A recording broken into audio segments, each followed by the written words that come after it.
And the Progressive People's Party, PPP, is asking the Electoral Commission to enforce the political party's law. According to the party, the enforcement of the law is long overdue.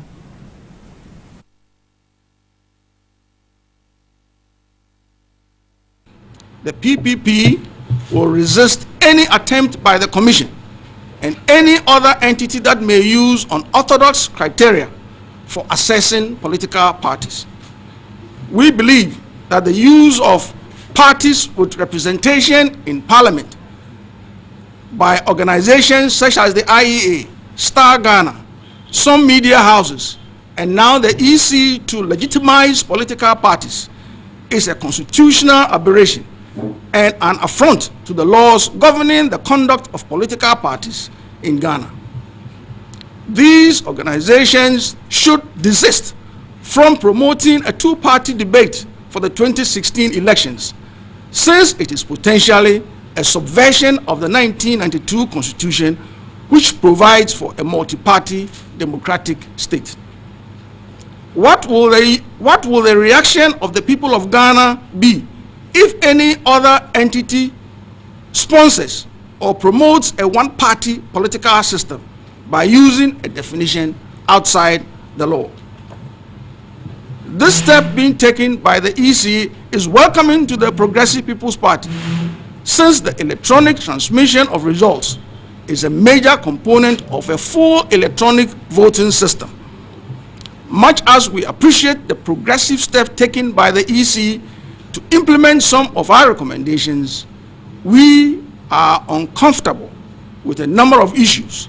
We wish to recommend to the Electoral Commission that it should be a condition in the bidding process that wholly owned Ghanaian IT firms or firms with at least 50% Ghanaian ownership qualify to apply for this process. This is because we do not expect our election management system to be in the hands of any foreign company.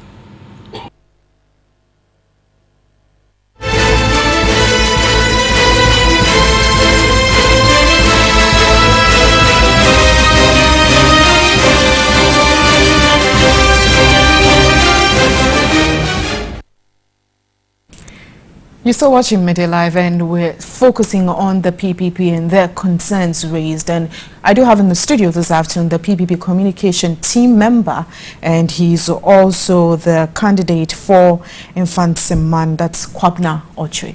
Hello, Kwabena. Hello. Good afternoon, and thanks for your time. I love your red. Thank you. Looks like a PPP red. No, it's not. I don't do politics. Now, what really has brought about this press conference, and have you seen any indication that we're running a one-party system here in the country? Our constitution, in all its forms, does not allow for a one-party system. But if you look at happenings on the ground, you realize that there are certain actions and inactions on the part of the Electoral Commission if it is not checked, will lead this country into a one-party or two-party state. Okay? Because, for example, you have situations where some institutions, for example, like the IEA and the rest, when they even want to hold a debate, they want to use a criteria and say parties with representation in Parliament. Sometimes the Electoral Commission is writing letters to invite political parties for certain functions, and then they leave out certain political parties, and so many other actions. But what is important to us as a political party is that any institution or any group of people who want to govern this country must first be the people to obey the Constitution. That should be the first measure of how well you can obey, how well you can perform when you get into office. And so if our Electoral Commission sits back and look at political parties to disregard the Constitution, and it is a duty, see, the duties of the Electoral Commission is not just to hold elections. The Constitution places other responsibilities on the Electoral Commission. One is to ensure that political parties go through a process and then be certified. After you have certified them, they are supposed to meet certain conditions. Now, it is the duty of the Electoral Commission to make sure that these parties meet those conditions that are set out in the Constitution. Last year in August, the Electoral Commission wrote letters to all the political parties and said that by January 2016, it is going to enforce the law and make sure that the parties that are not obeying the law, they will sanction them. They will either strike them out or take action against them. We are in March, and we haven't heard anything. Even the EC has released this timetable, and there's nothing, no indication there. No. We have political parties that are supposed to have offices in 2/3 of all districts across the country. Do you have that? Can the EC tell us that the 20-something political parties on its list all have got offices in 2/3? Does the PPP have that? Of course. Now, we have even gone ahead to write to the EC to show them exactly where our offices are. Give them the addresses, locations, and maps to direct them to where all our offices are. Now, we spend a lot of time, energy, and resources to obey the law. The second thing is that political parties are all supposed to send their audited, their statement of accounts to the Electoral Commission. And there's a reason for that. That we are all sitting in this country and we see political parties having lavish campaigns. We are all complaining, where do you get this money to buy these cars? Why are you sharing this? You are sharing that. Where do you get the money? The idea is that we don't have terrorist groups looking for somebody in your country and giving him money to become president, or drug barons to elect a president for us. And so they put that, the framers of our constitution put that in the constitution, that the Electoral Commission should make sure that parties submit their accounts, and after submitting their account, the Electoral Commission audits those accounts. The Electoral Commission should show us which of the parties they have audited in the last years. Which party have they audited? Our party, our flag bearer, in the 2012 elections, openly and publicly declared its assets. Now, if I can hold you there, you are part of a political body, yes, and we're heading to an election year. You started raising these concerns you've raised these concerns for some time now. Yes.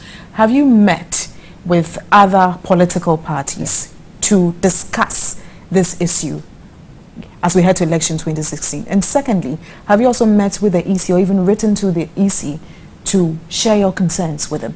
Madam, see, I didn't know you were going to ask me this question. I would have come here with documents. See, the Electoral Commission, I don't know, but have become a very difficult institution to deal with. We are you saying that the election. EC is not listening to you? EC doesn't listen. You write letters to the EC, they don't reply. You go there to find out, nobody wants to talk. This one says go to director of research, this one goes to go to communication, this one goes here. They have locked the Electoral Commission as if it's a secret society. So you haven't been able to meet the EC? You don't get any information from the EC. Have you met with them? Okay. We have written to them. You even write requesting to meet them, and they will not even reply. I'm saying that I didn't even know that. And how you are going to about ask your other political parties that you interact these with? things that I'm raising, I'm sure other political parties have raised them. But have you met with them also as political parties? Of course. We go to IPAC, we raise some of these issues. And it was based on some of these issues that we raised that made the Electoral Commission write the letter far back in August 2015 that we were going to crack the whip by January. And so we had to ensure that by January, all our offices, you know, after elections, some people go back to sleep and all that. There is very little activity. But we had to ensure that we constantly had activity. All our offices, some of our offices, our rents had even expired. We had to make sure that all of them are paid, fully paid. What next? Went through all that.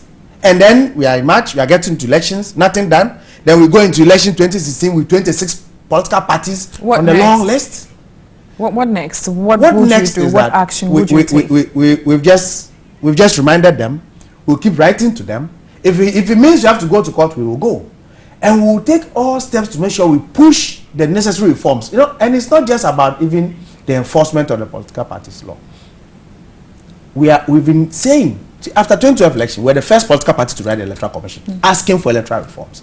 And we're telling the Electoral Commission that it's not acceptable in this day and age to have an election where rejected ballots are more than the total votes that some political parties got. It doesn't make sense. We all know the solutions to our problems. See, in Ghana, everybody wants change, but nobody wants the change to start from If I can catch you there, During your press conference, one of the issues about electoral reforms and all going forward, you touched on the registration process and also results which will be forwarded to the headquarters. You have touched on the concerns. What do you think should be the solution quickly? Yes, that's what I was going to. You see, we believe that we can have a fully electronic voting system in this country. We are not below that. Countries like Mexico, you go to UK when they are voting, you don't see all these polling agents and long queues and all that. No. You go there, there's an electronic system. There are IT people in this country, young, brilliant Ghanaians who can develop an electronic system where you go and register electronically, you go and vote, you vote electronically. Then we don't have this issue of somebody snatching ballot boxes and all that, people chasing them, and when you are taking the box, blue paper or pink sheet and all that, sending them. The solution is that if we have a fully electronic voting system, people go there, they vote electronically, the results are transmitted electronically to the coalition center, and in that of the presidential, you vote at the polling station, it is transmitted directly to that national coalition center. You won't have all these delays and all these writings where people didn't record this thing well and all that. We will cut these things and we will not have rejected ballots and all that. Okay. You see, we know the solutions to the problems. We know that technology can solve most of our solutions, most of our problems. But I don't know why we are reluctant. Even though everybody wants change, people shall change, but nobody wants the change to start from them. The Electoral Commission should be willing to make sure that the change starts from them. Otherwise, we always have elections. People will keep complaining about rejected ballots and votes rigging and people snatching ballot boxes. But it's even cheaper. Because look at the cost of printing ballot papers. Look at the cost of printing all these sheets. So much of that, so much money. But when you have a proper electronic system, you have it for once. You don't do it over and over and over again. That's for the PPP. And thank you so much, Kwabena Okyere. He is the candidate from Fansiman and also a member of the PPP communication team. And they had their press conference and raised some concerns about the EC. You're still watching MiddayLive.